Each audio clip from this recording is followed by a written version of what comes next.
Extreme heat and strong winds are in the forecast for tomorrow, and that could literally fan the flames, which have already destroyed hundreds of homes and killed at least 19 people. We have storms up here that if they were happening down in the lower 48, we name them something. Our 10-year floods are happening every other year now. Warns the world's oceans are struggling to breathe. It is the largest report of its kind, combining the efforts of more than 60 scientists from 17 countries. The Scientists from Climate Central say that means 300 million people would be waterlogged in just 30 years. Take a look at these images. Here are the original predictions for 2050, and then these are the Climate Central's new projections. Take a look.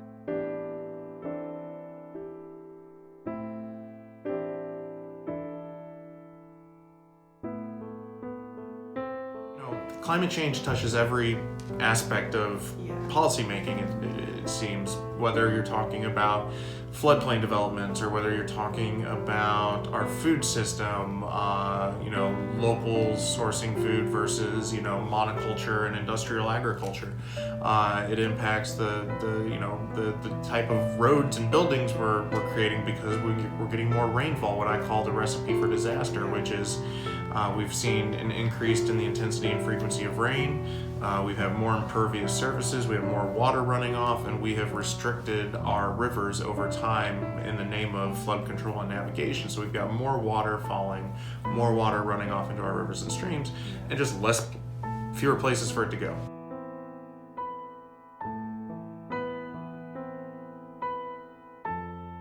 Looking back to the Obama administration,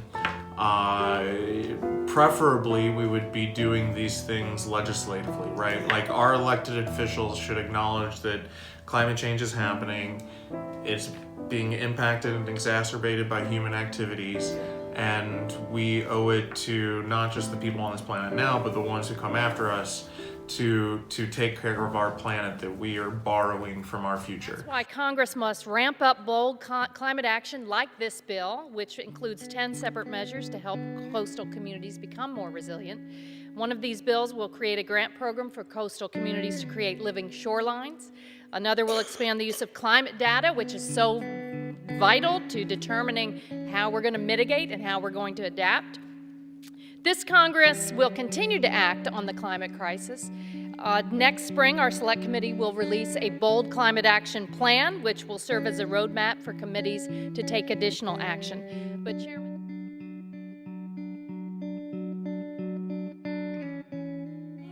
it has to do a lot with the people in power at both, up high, our governor, our president, our legislature. Unfortunately, just a lot of our politicians are being bought out by huge corporations. The fossil fuel industry is one of the hugest ones. Also, the way that the House of Representatives and the Senate's made up right now, and a lot of the polarization in Washington, D.C. is not leading to a lot of action on climate.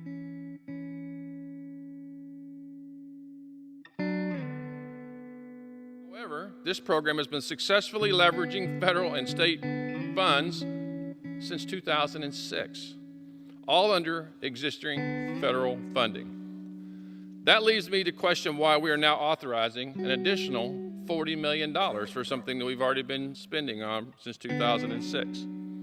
Ultimately, this package is a deceitful attempt to act on climate policy.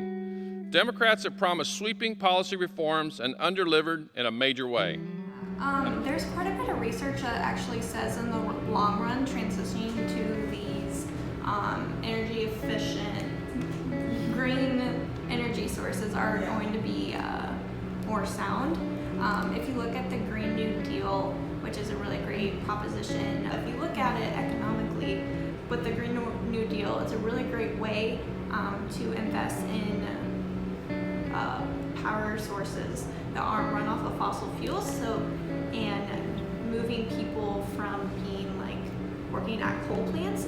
We have a really great opportunity to train them and get them good paying jobs to put in these wind turbines, to install solar panels.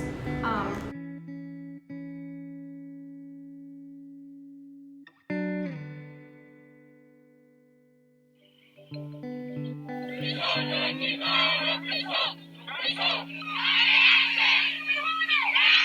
never been. People are suffering. People are dying. Entire ecosystems are collapsing. We are in the beginning of a mass extinction, and all you can talk about is money and fairy tales of eternal economic growth. How dare you!